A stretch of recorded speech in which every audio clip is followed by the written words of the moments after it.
तो hello friends, welcome to my new video. आज का वीडियो संविधान से रिलेटेड है। ये संविधान से रिलेटेड वीडियो का मेरा थर्ड पार्ट है, तीसरा पार्ट है। तो आइए हम प्रश्न शुरू करते हैं। तो इसमें 61वां प्रश्न है, अनुच्छेद 163 और 64। तो इसका आंसर है राज्य के मंत्रिपरिषद सह मुख्यमंत्री के लिए यह अनुच्छेद दिया गया है। अगला प्रश्न है, यदि भारत संघ को एक नए राज्य का सृजन करता हो तो संविधान की अनुसूचियों में किस एक को अवश्य संशोधन किया जाना चाहिए? प्रथम अनुसूची को। आंसर है। अगला प्रश्न है, अंतर्राज्यीय परिषद की 7वीं बैठक में महत्वपूर्ण निर्णय लिया गया। आंसर है, राज्यपाल सक्रिय राजनीति में न लौटे इस कारण के लिए। अगला प्रश्न है, कौन सा राष्ट्रपति के निर्वाचन का भाग है परंतु उसके महाभियोग अधिकरण का भाग नहीं है? आंसर है, राज्यों की विधानसभा है। अगला प्रश्न है, राज्यसभा के लिए राष्ट्रपति द्वारा कितने सदस्य नामित किए जाते हैं? तो 12 सदस्य नामित किए जाते हैं। अगला प्रश्न है, राष्ट्रीय विकास की बैठक में राज्य का प्रतिनिधित्व कौन करता है? मुख्यमंत्री।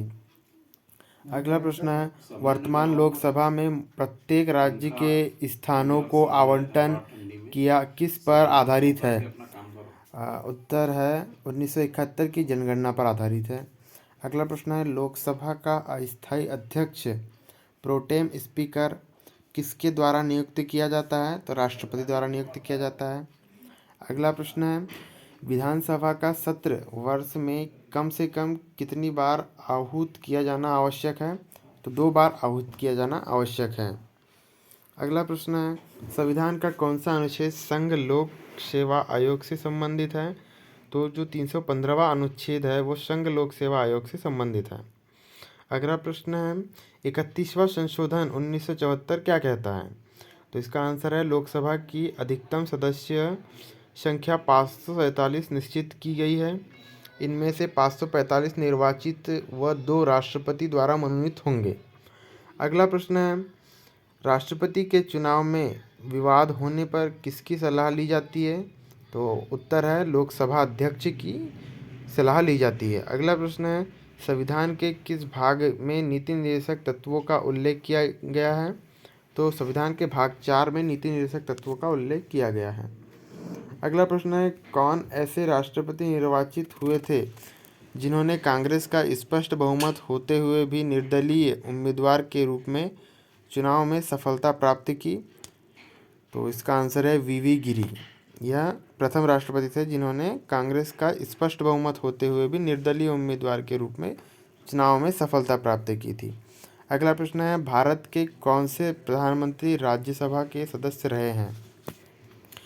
तो जो प्रथम महिला प्रधानमंत्री बनी थी श्रीमती इंदिरा गांधी व मनमोहन सिंह, यह दोनों व्यक्ति प्रधानमंत्री राज्यसभा के सदस्य रहे हैं। अगला प्रश्न है, जिला कलेक्टर किस अधिकारी के अधीनस्थ कार्य करते हैं? तो संभागायुक्त अधिकारियों के अधीनस्थ कार्य करते हैं।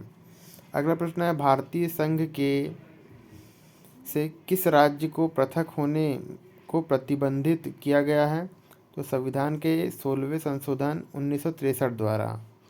अगला प्रश्न है, भारतवर्ष में मताधिकार की आयु किस ढंग से 21 वर्ष से घटाकर 18 वर्ष किया गया? तो संशोधन द्वारा 21 वर्ष से 18 वर्ष किया गया। अगला प्रश्न है, भारत में संसदीय समिति प्रणाली की शुरुआत किसकी सिफारिश पर किया गया? तो संसद की नियम समिति द्वारा किया गया। अगला प्रश्न देखेंगे हम, संविधान में उद्घोषित अधिकारों में संशोधन किया जा सकता है केवल संसद द्वारा। इसका उत्तर संसद द्वारा है। अगला प्रश्न है, संविधान की प्रस्तावना में प्रयुक्त शब्द सेक्युलर का अर्थ है सभी नागरिकों को धर्म एवं उपासना की स्वतंत्रता देना। अगला प्रश्न है, भारत में लगातार 2 बार उपराष्ट्रपति कौन रहा था? तो उपराष्ट्रपति की उपाधि 2 बार डॉक्टर सर्वपल्ली राधाकृष्णन को मिली थी।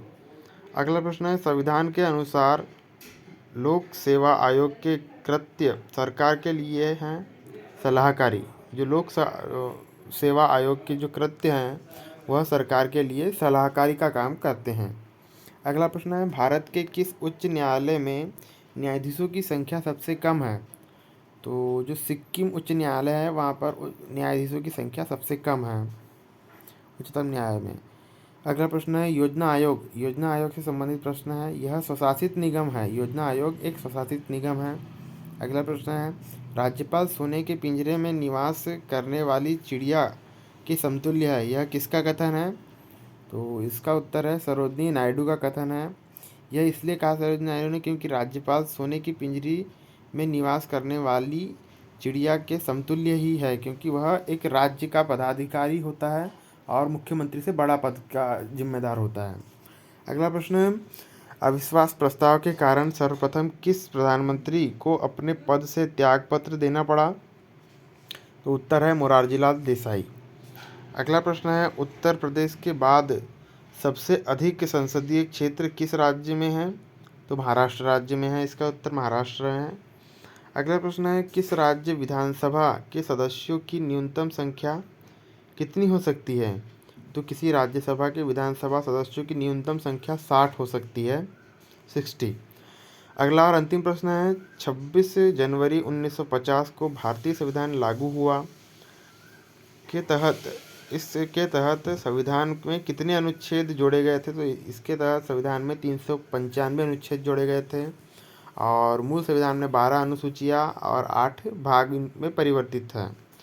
तो यह संविधान से रिलेटेड पार्ट 3 है मेरे वीडियो का, और पार्ट 1 पार्ट 2 आप मेरे वीडियो में जाकर देख सकते हैं।